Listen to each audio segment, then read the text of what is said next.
Jika surga, bahkan jaminan ini bukan sekedar untuk para sahabat saja, tapi jaminan ini pun Allah berikan kepada orang-orang yang mengikuti pemahaman para sahabat dalam memahami Islam ini.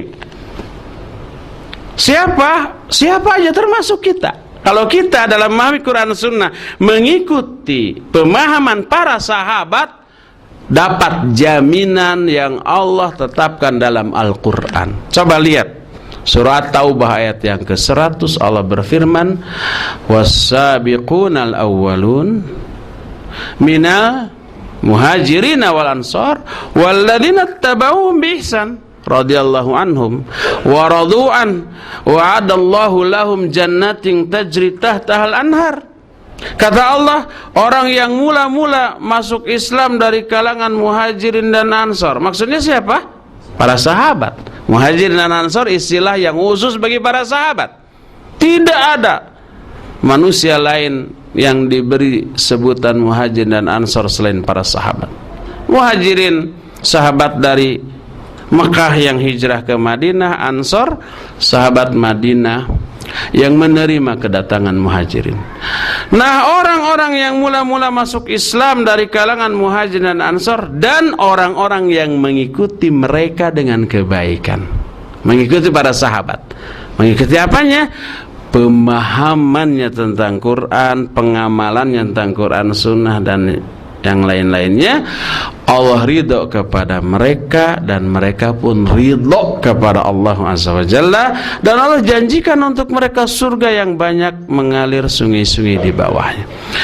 Jaminan dari Allah bahwa mereka diridhai oleh Allah dan dijanjikan surga menunjukkan pemahaman Islam mereka itu pasti benar.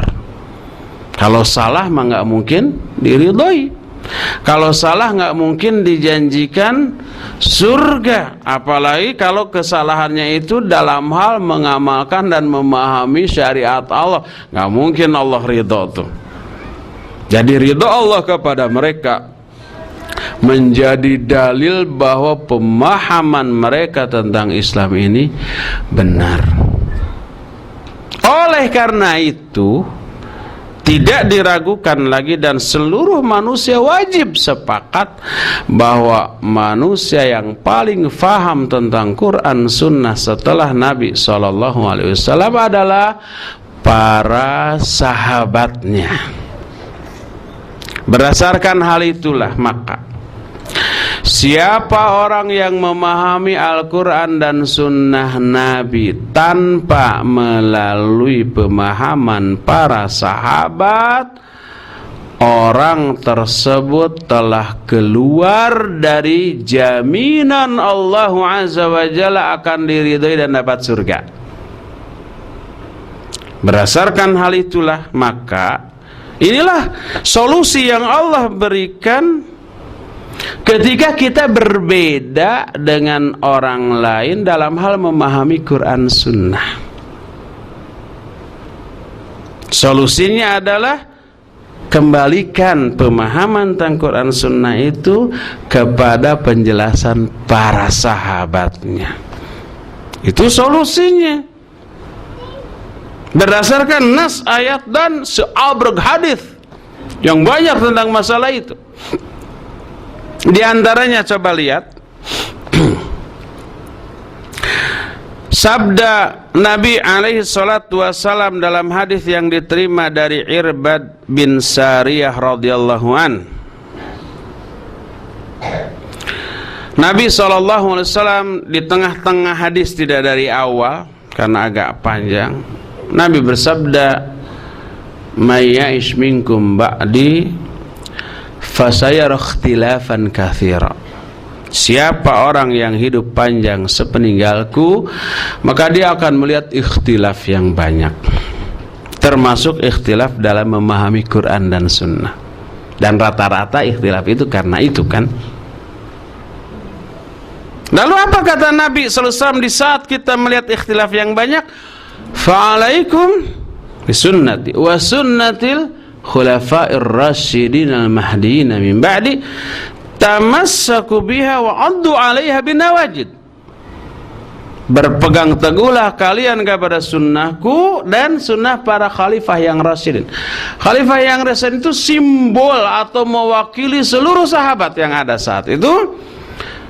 Pegang teguh ini sunnah dan gigit dia dengan gerahammu, jangan sampai lepas.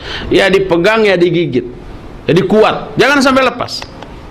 Coba perhatikan, Nabi SAW menyuruh kepada kita di saat kita menemukan ikhtilaf yang banyak, agar kita berpegang teguh kepada dua jenis sunnah, sunnah Nabi dan sunnah sahabat. Timbul pertanyaan, apakah sunnah Nabi berbeda dengan sunnah sahabat? Jawabannya tidak berbeda, pasti sama. Sebab kalau sunnah sahabat menyimpang berbeda dengan sunnah Nabi, bukan sunnah lagi tapi bid'ah ya. Kalau menyimpang dari sunnah Nabi, bid'ah. Dan para sahabat nggak mungkin menyimpang dari sunnah Nabi SAW. Jadi sunnah sahabat pasti sama dengan sunnah Nabi. Oleh karena itu, walaupun disebut berpegang kepada dua sunnah, disebut dua sunnah, tapi perintah Nabi tamassaku biha, bukan bihima. Wa'addu alaiha, bukan alaihima. Kalau ha berarti satu, kalau dua harusnya huma, gitu kan. Nabi tidak menyatakan pegang dua sunnah itu, enggak, tapi pegang sunnah tersebut. Sunnah mana? Sunnah Nabi dan para sahabat. Dan ini mengisyaratkan sunnah Nabi dan sunnah para sahabat itu sama, itu juga. Timbul lagi pertanyaan, kalau memang sama, kenapa disebut dua-duanya? Kenapa nggak cukup pegang teguh sunnahku, gitu aja ya? Kalau memang sunnah sahabat sama dengan sunnah Nabi, kenapa nggak disebut pegang teguh sunnahku? Nggak ada gitu. Tapi kok sahabat disebut? Berkata Syekh Al-Albani rahimahullah, ini mengisyaratkan bahwa untuk bisa memahami sunnah Nabi dengan cara yang benar, wajib melalui sunnah sahabat, wajib melalui pemahaman para sahabat, baru dijamin benarnya sesuai dengan ayat orang Muhajirin dan Ansor yang mula-mula masuk Islam dan orang-orang yang mengikuti mereka dalam memahami Quran Sunnah. Oleh karena itulah maka sunnah para sahabat sama persis dengan sunnah Rasul Sallallahu Alaihi Wasallam. Tapi sunnah sahabat disebut secara eksplisit oleh Nabi SAW untuk mengisyaratkan bahwa sunnah sahabat harus dijadikan sebagai alat untuk memahami sunnah Nabi dengan cara yang benar. Coba tanya, kalau Quran dan sunnah tidak difahami melalui pemahaman para sahabat, pemahaman siapa lagi yang akan kita pakai untuk memahami Quran Sunnah? Apakah pemahaman otak kita masing-masing? Enggak ada jaminan kalau kita. Kalau sahabat ada jaminan dari Allah dan Rasulnya dalam Quran dan Sunnah. Otak para filosof, pemahaman para filosof, wah mereka mayoritas kafir. Otak siapa lagi ya tuh? Pemahaman siapa lagi yang bisa kita pakai untuk bisa memahami Quran Sunnah kalau bukan pemahaman para sahabat? Coba ajukan, maka pasti semua orang akan menerima. Secara logika dia pasti menerima. Apalagi secara syar'i tadi seperti itu dijelaskan dengan ayat dan hadis yang sahih tentang masalah itu. Berdasarkan hal itulah maka ketika ada satu kasus, bagaimana hukum tentang kasus itu? Ternyata tidak ada penjelasan dalam Al-Quran, tidak ada juga penjelasan dalam hadis Nabi SAW. Ketika itu para ulama di zaman tabi'in itu orang yang sejaman dengan sahabat, tidak bertemu dengan Nabi SAW.